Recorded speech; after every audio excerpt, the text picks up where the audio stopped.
Epic Games are one of the titans of the gaming industry at the moment, with many beloved creations like Fortnite and Unreal Engine. Despite that, there is no shortage of individuals who think Epic Games and everything they stand for is reprehensible, and to their credit, Epic Games have a very tainted history.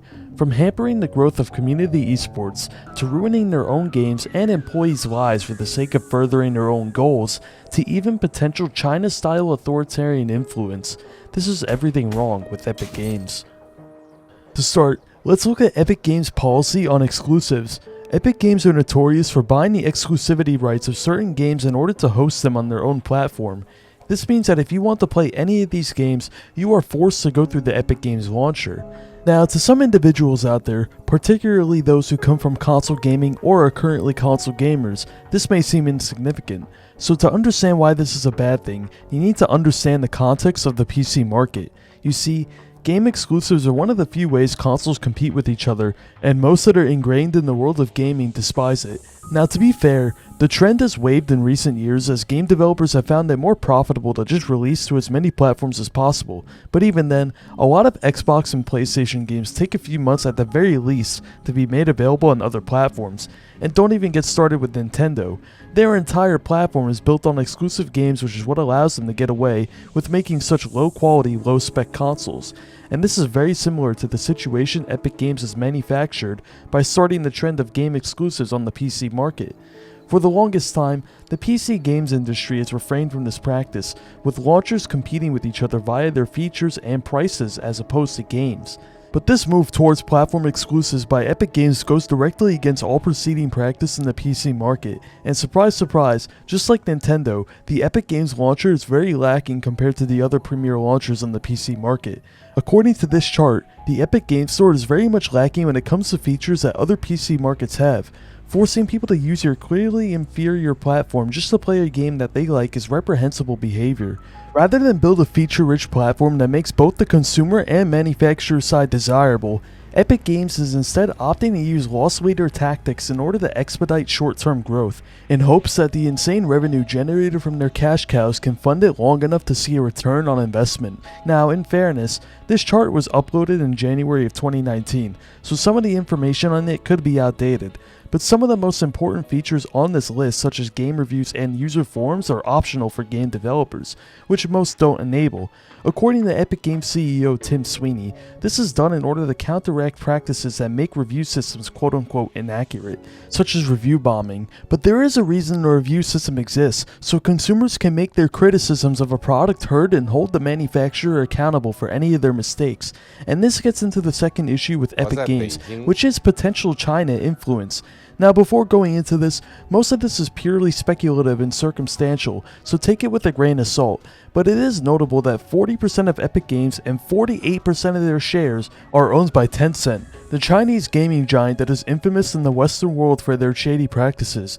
Many have speculated that Tencent and its authoritarian practices that trace back to it being a CCP subsidiary has influenced Epic Games.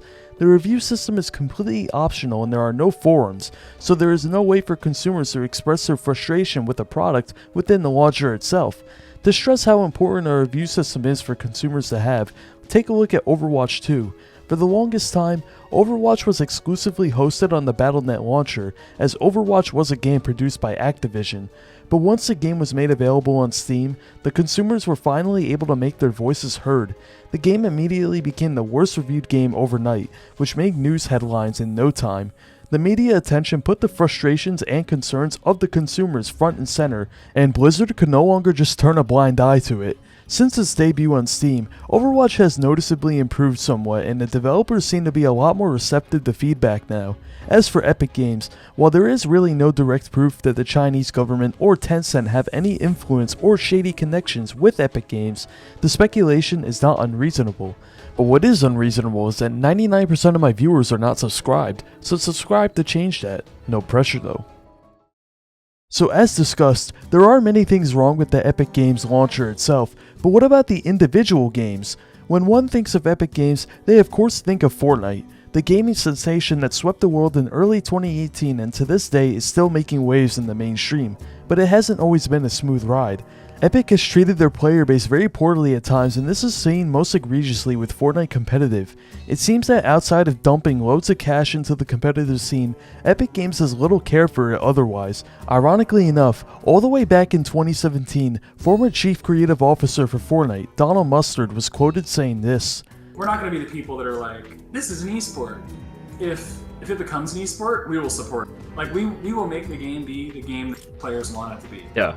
Right? And so... However, throughout the entire history of Fortnite Competitive, it seems that Epic Games has done nothing but try to stifle it. In the earliest days of competitive, before official tournaments, the community hosted their own tournaments, and no community-hosted tournament was more well known than Keemstar's Friday Fortnite. Every Friday, all of the biggest figureheads in the Fortnite community were invited to compete for their share of $20,000. However, the tournament would eventually come to an abrupt end as Epic began hosting their own tournaments with a much larger prize pools on Fridays. Now, while Keemstar eventually budged and moved the tournament to Sunday, the prize pool remained at only $20,000, which paled in comparison to the $250,000 minimum Epic was putting up weekly. But why was the Fortnite Friday prize pool so low when Keemstar and his sponsors had the money to increase it? Well, that gets into Epic's strict regulations on third-party tournaments. You see, Epic Games, for whatever ungodly reason, capped the prize pools of third-party tournaments to only $25,000, which essentially gave third-party organizers no motivation to host their own tournaments that could bring growth to competitive. And even big-time organizers with direct support from Epic also have pricing limitations of their own. In 2022, Gamers 8, now known as the Esports World Cup, hosted a LAN in Riyadh, Saudi Arabia, with a $1 million prize pool. However, rumor has it that the original prize pool was meant to be much higher, but Epic Games disallowed Gamers 8 from doing so, as Epic Games were hosting their own $1 million LAN later that year, and likely didn't want it to be overshadowed by a third-party organizer. This insane egotistical mindset only hurts competitors, but benefits Epic Games' selfish needs in every way, shape, and form. And tournaments aren't the only thing Epic actively hampers, as org participation is shockingly low in Fortnite compared to other esports. Epic Games has some of the harshest regulations on orgs in all of esports. First off, Epic Games does not allow org jerseys to display more than one sponsor on it. This directly affects orgs' ability to participate in Fortnite, as sponsors are the only way gaming orgs can remain afloat in such a difficult industry. And second, is that Epic Games provides absolutely no support to orgs in any way. Unlike other esports like Dota, Apex Legends, and Overwatch when the Overwatch League still existed, Fortnite has no way for players to directly contribute to esports. And the scummiest part of it all is that Fortnite has released FNCS themed skins before, so they have the ability to make skins for FNCS, yet none of these proceeds from the skins ever see the light of day for competitive or the orgs. It all goes into Epic's pockets, and unfortunately for the players who rely on orgs for salaries, many orgs over the years have pulled out of Fortnite because of this lack of support. Even Sentinels, the org which had Fortnite's golden boy Booga signed to their team, pulled out of Fortnite because of their lack of support. And it only gets worse for players time and time again as Epic has turned a blind eye to player input. At many points in the history of the game, ridiculously broken items that have no place in competitive have made their way into tournaments, and then features that competitive players adore such as stretch res get removed for absolutely no reason. Epic removed stretch res in early 2019 saying it caused motion sickness, and to this day, they refuse to add an FOV slider to Fortnite. And that is only one of the myriad of beloved features Epic took away from players, but for the sake of brevity, I'll keep it at just that. The lack of care for their games goes far beyond just Fortnite though. In early 2019, Epic Games acquired Psyonix, the developers of Rocket League, and at first, it seemed positive. Epic Games made the game free to play and saw an explosion in players, but this quickly soured. First, Epic's aforementioned exclusivity policy kicked in with this. As soon as the acquisition happened, Rocket League was pulled off of Steam, and because the Epic Games launcher doesn't support any kind of community workshop like Steam does, all players who played on Epic couldn't download custom maps. Custom maps are vital to Rocket League as many of them provide scenarios for training and improving mechanics that otherwise bare-bones official training maps won't help with. But the worst of the changes to Rocket League was the removal of trading in the in-game economy. Before Epic bought Psyonix, Rocket League had a similar system to beloved games like Team Fortress 2 and Counter-Strike, where you bought keys to unboxed crates which gave items of varying rarity, all of which could be traded. This gave keys and items inherent real-world value that facilitated the creation of a thriving in-game economy. Unfortunately though, when Epic bought Psyonix, they transformed the game into the typical item shop plus battle pass system that plagues live service games today. And in December of 2023, they completely removed player-to-player trading altogether, and the reasons for doing so are purely selfish. The unofficial but very likely reason is that Epic can't directly profit from trading. Because trading is only player to player, Epic couldn't make money off of it like they can with an item shop. But somehow even worse than this is the official reasoning Epic themselves provided, which is that they did it in order to facilitate compatibility of Fortnite and a new rocket racing mode within Fortnite.